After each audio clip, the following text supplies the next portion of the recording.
Sénégal lan moo tax ñenn ci jullit ñi mënoo comprendre seen position te et puis dañuy wax ay waxu naafeq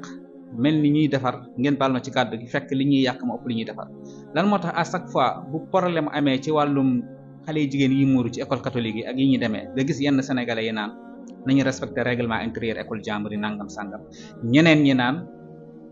lu tax duñ jàngee ci école jullit ñi ci bàyyi école catholique yi ñaari wax yëpp benn du ci dëgg ci réew mi ñu nekk Sénégal ñaari wax yooyu benn du ci dëgg bu ci jiitu mooy islam bu dee yéen ñu koy wax ay jàmm moo ngeen di wut ak lu neex ñenn ñi ay et puis ñun ñoo bokk li ñoo bokk laa islam moo njëkk a woote jàmm yàlla nee na laa yanhaakumullahu anil lazina lam yuqaatilukum fi ddiini wa lam yuxrijukum min diyaarikum an tabarruhum wa tuksitu ilayhim inna allaha yuhibbul muqsitin lii la yàlla wax ci alquran gis nga ñi nga xam ne ay juif lañ wala ay chrétien lañ te amuñ ak ñun benn problème ñun jullit ñi suñu borom nee na bu ñu am ak ñoom benn problème nañ baax jëme ci ñoom maandu suñu diggante ak ñoom léegi dëkk boo xam ne dëkkub Sénégal la atte wuñu l'islam atte wuñu christianisme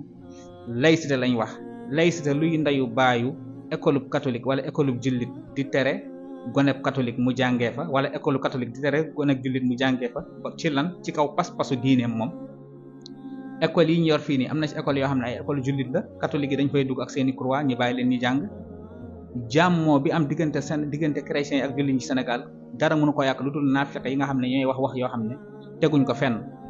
et puis xaw ma bëgg lu neex chrétiens yi la xaw ma nu mu demee noonu mais loolu du dëgg xam nga lan mooy dëgg ay nit bu ñuy dund ci ak réew dañuy maslaa waaye nag maslaa bi dëgg dafa war a lalu maslaa tegu ci kaw dëgg mooy lan amoo leen droit tere kenn ku muuru mu ñëw jàngi si ndax dëkk biñ nekk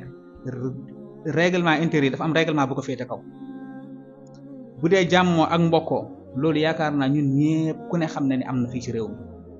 benn ci man fii ma nekk di fi jàngale nekk nañ fi am nañ fi ñaari collègues yoo xam ne pourtant internat alquran la ñuy jàngale ay jullita ko moom waaye am nañ fi ñaari mbokk yoo xam ne bokkuñ ak ñun diine te ñu ngi dund ak ñoom dund ko rafet dëgg moo war a jiitu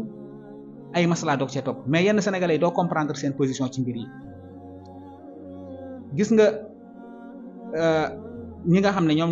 ñooy suñu mbokk catholique yi am na si ñoo xam ne ci ñoom ñoo xam ne wax dëgg yàlla yenn saa yi doo comprendre seen position ci l'islam comme ni mu amee ci jullit ñoo xam ne doo comprendre seen position waaye man li ma gën a jaaxal mooy ñun jullit ñi lan moo tax ñu ñàkk xam suñ diine ba pare ñu complexe di wax yenn wax yi nga xam ne dañ ciy jublu defar fekk yàq la gën a jege ka defar loolu nañ ko moytu nañ ko bàyyi coow bu amee nañ maslaa fexe jàmm ñëwaat waaye nag nañ wax dëgg mooy xale bu jigéen bi nga xam ne moom moo dugg ak koolam kenn amul droit tere ko fii ci Sénégal fii ci réew mi ak ni muy doxee amuñ droit di tere xale yi ci loolu wa imma boog ñi def seen école yi carrément xamal leen ni fii nii ab jullit di fi jàngee lépp lu fay jullit góor ak jigéen ñi génne leen